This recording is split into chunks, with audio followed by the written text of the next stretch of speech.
The Honda Motor Company first started selling the Civic in this country in 1973.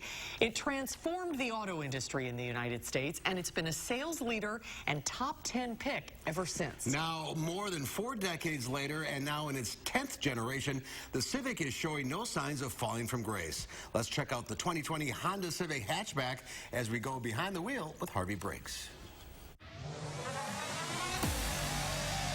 This is the 2020 Civic Hatchback Sport Touring Edition.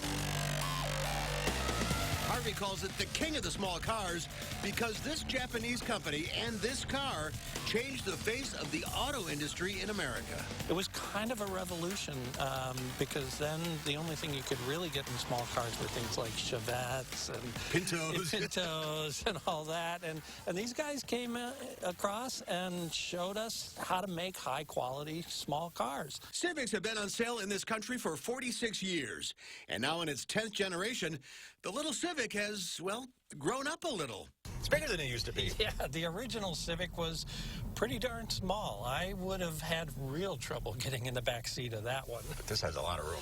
Yeah, essentially the Civic now is about the size that the Accord was when it first came out. With a 1.5-liter turbocharged engine in the Sport model, you get 175 horsepower. And this supplies plenty of power. Yeah, plenty of power to the front wheels through a CVT transmission.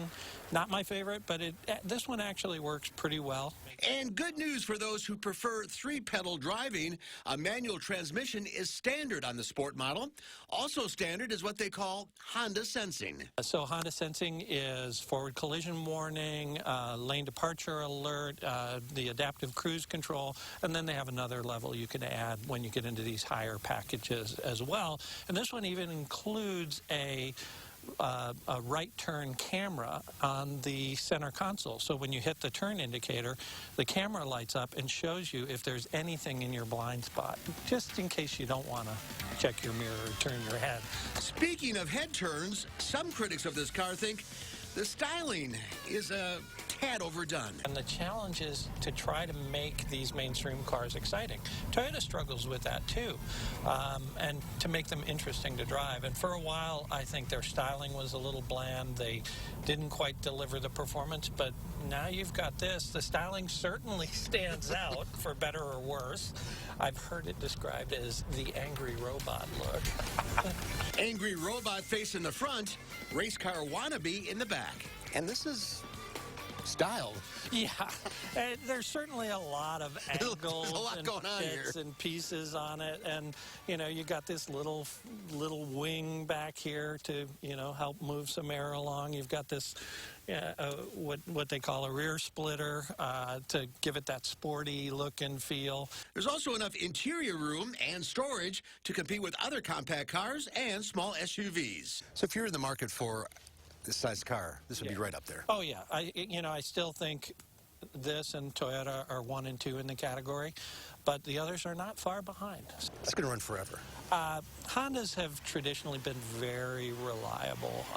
You know, I personally had a CRV that went for over 200,000 miles. So, the Hondas are the kind of cars you buy that you plan on keeping and maybe giving to your kids when they are ready to drive. And this would be a great first car for a kid.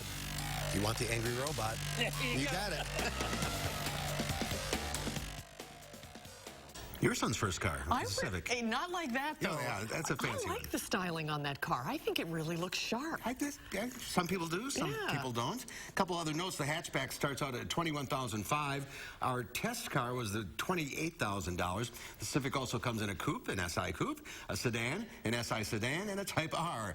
The Honda warranty is not as good as others in the category, but as Harvey mentioned, these cars last forever. Yeah, and my son's did. It was a great car for a long time and a safe car, which is great for kids, too.